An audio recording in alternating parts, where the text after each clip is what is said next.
Thanks, Terry and Kim.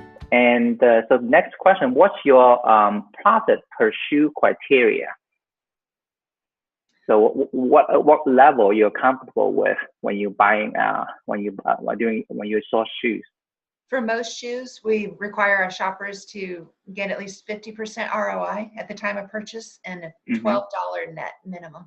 For the more summery ones, like the sandals and flip-flops, we let them go down to $8 net, right? No? What? No, we said $12 net and 50% to include the flip-flops and the sandals and stuff. Okay. So that's a minimum level of profit. And then, of course, because it's got to be 50% and $12, a more expensive shoe is going to tend to be like a $15, $20, $30 profit and 50%. But baseline minimum is $12 and 50%. I see. You don't agree? So if that, we changed it for that. We gave him the clothes criteria. Let me just mention this. We have a chart that we made to train our shoppers that explains all of this stuff with sourcing that we'll be happy to supply for you to throw in the group to go with the interview. It shows sales rank, tiers, and the number of FBA competitors we allow our shoppers to buy. It shows our minimum profit requirements. So we'll be happy to throw that out to you guys. Awesome. Great. Appreciate it. Because sometimes when you buy see a pair of shoes, you're making $25. The ROI is 45%.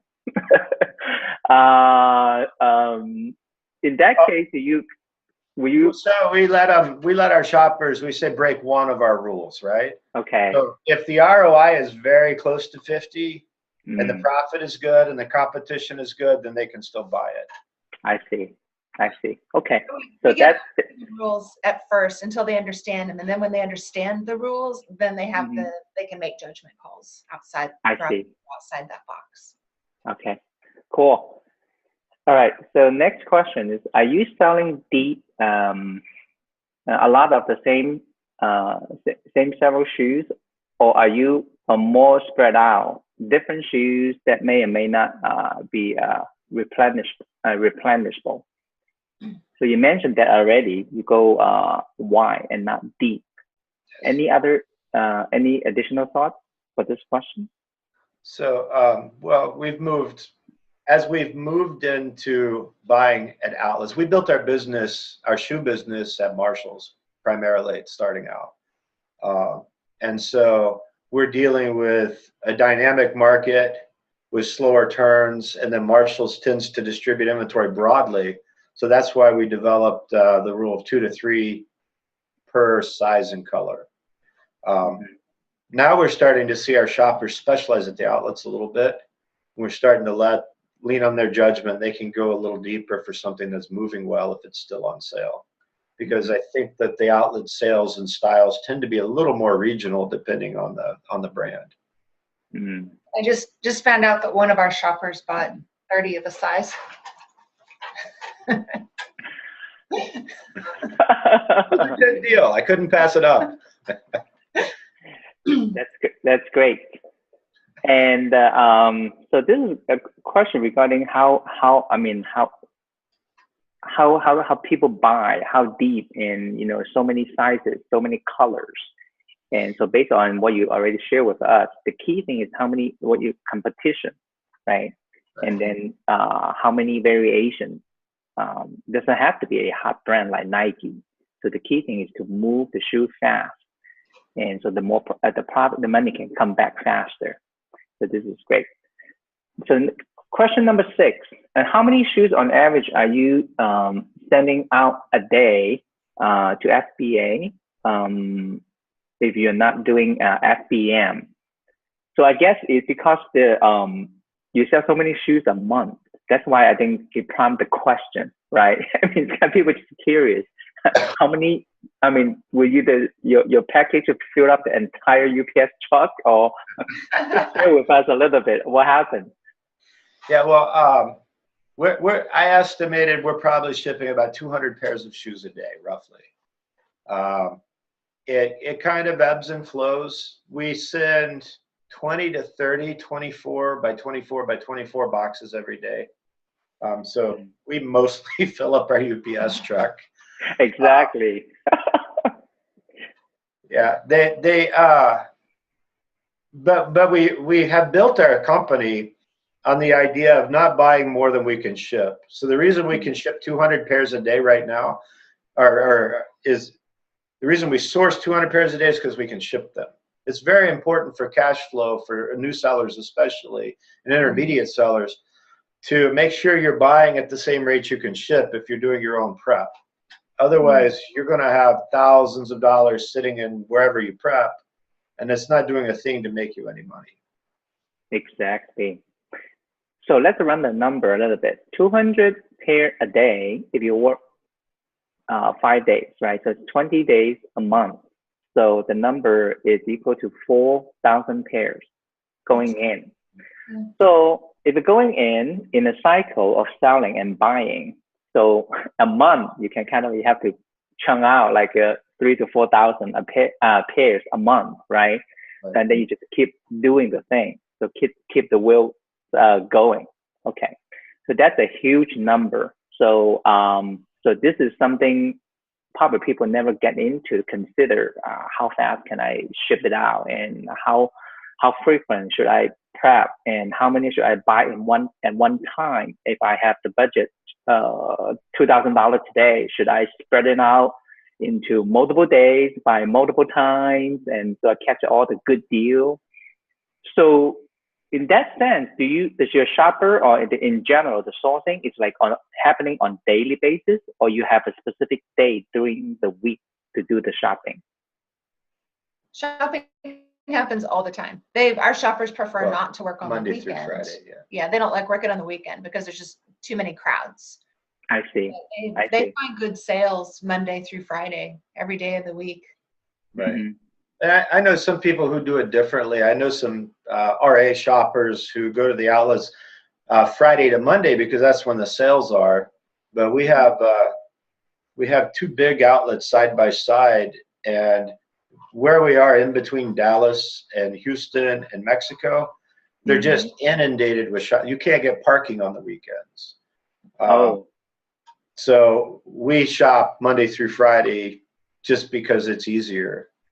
But as far as how to budget things, when we started our business, almost from day one, we set budgets for spending and for shipping. Like, we had the commitment we weren't going to buy more than we could ship. Like, we won't buy more on Monday than we can ship on Tuesday, first of all.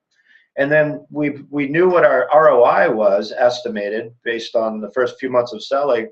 So we said, if our ROI is 30%, and we want to sell $1 million, how much do we have to buy every week? And we set profit goals and revenue goals based on our history. So we made sure that we built our business very evenly instead of these huge surges. And after 4 or 5 years, even today, our shoppers have a minimum and a maximum budget every week. And midweek, we give them an update. Here's how you're doing. Here's where we are. There's 2 days left. Are you going to make your budget?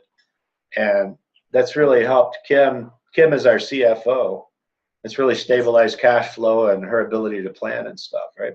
Yeah. Oh, yeah. We weren't as structured about that in the beginning, but when we got very structured about it, that's when our cash flow really evened out. We didn't have the spikes and the valleys, and our sales evened out. And right.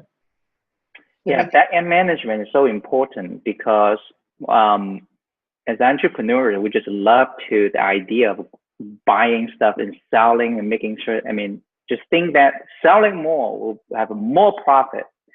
And if it's not carefully, the back end actually drain a lot of profit away because the inefficiency in the process. So I think it's so important. And then we eventually we'll get to the point, talk about the system, how it can help, stop the leak and keep all the profit. So this is a great point. Okay, so next question. So we talk about this. So what's your shoe buying criteria? We already mentioned multiple times with the previous 6 questions. So in addition to what we already talked about, any other thoughts that you want to share on this again? I have just one. We use ScanPower Mobile. Our shoppers use ScanPower Mobile, and it gives some really good information on variations, the number of in-stock variations versus the total number of variations. We lean heavily on that for our buying criteria, and it also lets you put in rules, the whole tiered set of rules. If there's this many variations and the rank is this much, we can set up different levels to make it really easy for shoppers, especially when they're first getting started and they haven't memorized all the numbers or kind of internalized the method of deciding what's a good buy and what's a bad buy. So out of all the shopping apps, scanning apps that we've tried, that one has the best feature specifically for shoes, because variations play such a huge part in evaluating whether something's a good buy. So how much are you paying for the subscription, the type of subscription that you're in? For ScanPower, the $69 a month level will give you the variation information and 2 devices. We have a lot more devices than that, so we pay more. Right. Oh, okay. So other device, I use when I go out, I scan using the Scoutify because it comes with the inventory lab, which I am using. I remember loading the inventory lab, the Scoutify on my son's cell phone, and that's one of the reasons he got his cell phone. Was doing the scanning. He seems to be able to sign into the same account, and then we do the scanning. So when you say the only two user, is it with the ScanPower, and no more than an additional cost for additional user? No, there are, as your users grow, there are different tiers that cost more. I see. And I think we have 8 or 9, 5 users, 8, I don't know. We're paying for his enterprise level, so all of our shoppers can have users. It's like I see. $200 a month, I think, to get a large team of shoppers on it. I see. And we have inventory lab. We have access to Scoutify, but for shoes and clothes, we found that it's worthwhile to pay for ScanPower in addition to get that variation information. Right. So to get the right tool and can do the right job. So you have Amazon Seller Apps, and you have Scoutify, and then because you have Inventory Lab, and then you have the ScanPower and Profit Bandit. And it was a very low cost compared to ScanPower, but at your level, I guess the right tool really make a difference, especially how you have a team of shoppers. So those are all the things that need to factor in as you grow. Do not be too, not willing to invest in the right tool and right resources as you grow. So that's an excellent, point to that question. And number 8, what percent is your OA and RA and wholesale? Now, you already answered for shoes. You're doing RA, right? So my question, let's change it a little bit. Have you ever considered wholesale? We've done a tiny bit of wholesale. I think it's something that we're going to expand into this year. Yeah. And we did. Oh, really? Okay. A bit of OA in the past, but we just ended up specializing in RA and phased out the OA because the RA was really working for us. Yeah. So we'd like to add some wholesale accounts this year. I'm looking at the grocery category. I'm looking for a category that's faster turning than shoes. I see. So you're not thinking about wholesales for shoes? We're not against it. We're not against it at all. Okay. We actually have a shoe wholesale account that we haven't purchased from in a little while, but we still have an active account. Forgot about that. Oh, so yeah, because this question that always, sometimes when I went to ASD, right? So I was thinking there's a magic before ASD, right? And magic is about clothing, shoes, and my understanding is the trend is you're starting with RA, OA, and then eventually you go wholesale, right? For the a profit forecast and all that. But with shoes, because it's if it's not well-known brand, it seems to give people the impression it's not moving, right? People are really brand oriented when it comes to shoes. And so personally, I never start the wholesale on shoes. But recently, some of the friends and clients, they say, okay, now I started the wholesale in shoes. Yeah, it's not a well-known brand, but it kind of starting to sell. So that prompts me to think about it again, right? I don't like having to buy full size runs though. And we've run into that with some of the shoe accounts that we looked at. Oh, okay. You mean the case pack that you have all the sizes, right? And then you can choose. Okay. The top and the bottom. You can't choose I see. on competition and demand. Supply and Yeah, demand. that's absolutely is the one of the reasons. The biggest reason is stop me from going in there. So what I'm going to handle those odd sizes. I mean, we're not talking about a hot brand, right? It's a less known brand. And so that kind of me thinking about, the pile up in the inventory and whatever, I'm going to do the eBay, Poshmark, and also to get rid of it, or a donation. Oh gosh, that's not a good thing to go into, right? Barriers are good, right? Kept us out. Somebody's making good money doing wholesale shoes. Yes, I have to go deeper into that topic later on, and I do have some member actually. They have a unique perspective, and the reality actually is a little bit different than what I thought. So we'll go into that on a separate interview or webinar or whatever. So there's always something we can go into, take a look at.